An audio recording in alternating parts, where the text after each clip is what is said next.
Shyam steel flexi strong TMT बार, ये strong के साथ फ्लेक्सिबल भी है। आपदा मुसीबत कोई भी आए, ये घर को अटूट बनाए। जब टीएमटी फ्लेक्सी स्ट्रॉन्ग तो घर रहे हमेशा के लिए स्ट्रॉन्ग। 2021 সালে যে বিধানসভা নির্বাচন হয়েছিল সেই বিধানসভার রঘুনাথপুর বিধানসভার আমি মূলত প্রার্থী ছিলাম ভারতীয় জনতা পার্টির পক্ষ থেকে, এবং সেই একটা কাশীপুরে একটা র্যালি হওয়ার কথা ছিল। রঘুনাথপুর বিধানসভায় হেলিপ্যাডের পারমিশন দিয়েছিল। পুলিশ প্রশাসনের বক্তব্য ছিল যে আমরা উইদাউট পারমিশনে র্যালি করতে চলেছে, কিন্তু বিষয়টা আদৌ তা নয়। র্যালি মূলত ছিল কাশীপুর বিধানসভায়। সেলিব্রিটি দুজন ছিলেন, সিনেমা অভিনেত্রী শ্রাবন্তী চ্যাটার্জি মহাশয়া এবং ভোজপুরি গায়ক মনোজ তিওয়ারি মহাশয়। দুজন সেলিব্রিটিকে দেখার জন্য কাতারে কাতারে মানুষজন এসেছিলেন। পুলিশের অভিযোগ ছিল যে আমরা বিনা পারমিশনে র্যালি করতে চলেছি, কিন্তু বিষয়টা আদৌ তা সত্য নয়।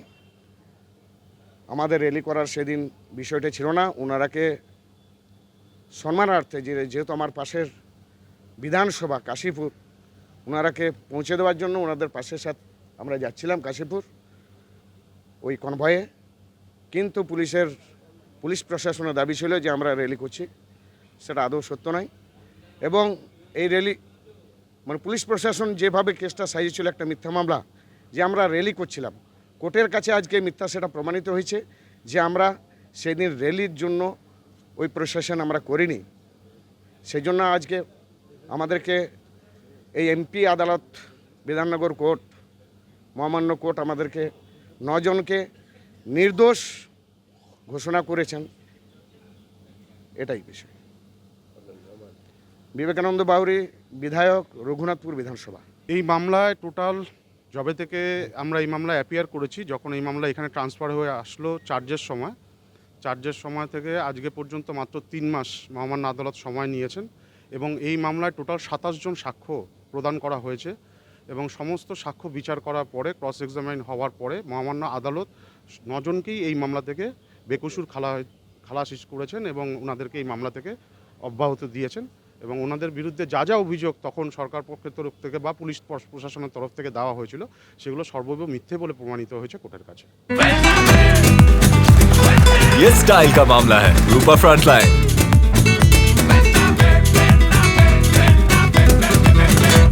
আদালত এটা স্পেশাল জাজ এবং সারা পশ্চিমবঙ্গের একমাত্র স্পেশাল জাজ। সেখানে সাধারণত এমপি এবং এমএলএ যারা এই মামলার সাথে জড়িয়ে যায় তাদেরই বিচার হয়। অদ্ভুতভাবে প্রশাসন যে মামলাটা করেছিল, সরকার পক্ষের উকিলবাবু তার সাধ্যমতো চেষ্টা করেছেন, কিন্তু প্রশাসন যে মামলাটা যে বায়াস হতে করেছিল সেটা আজকে আদালতের রায়ের মধ্যে দিয়ে প্রমাণিত হলো। আজকে যে সকল মানুষজনকে এই কেসে আসামি হিসাবে আনা হয়েছিল, এই আজকে মহামান্য আদালত তাদেরকে বেকসুর খালাস দিয়েছে। মূলত কবে হয়েছিল কেসটা এবং কি হয়েছিল? কেসটা কয়েক বছর আগে হয়েছিল, যে বিধানসভার ইলেকশনের সময়। হ্যাঁ, এবং সেটা যে পরিকল্পিতভাবে করা হয়েছিল যাতে রাজনৈতিক ব্যাপার, এটা পরিষ্কার বোঝা যায় প্রশাসনের তরফ থেকে রাজনৈতিক ব্যাপার, রাজনৈতিক কর্মীরাও ছিল সেখানে। আমরা আইনজীবী, আমরা মামলা আইনজীবীর স্বার্থে কেসের স্বার্থে আমরা এখানে লড়েছি। প্রশাসনের কাজ করেছে, আদালতের ভূমিকা পালন করেছে এবং যথার্থ ভূমিকাই পালন করেছে। সেই জন্যই আর কি আজকে রায়ের মধ্যে দিয়ে সেটা প্রতিফলিত হয়েছে।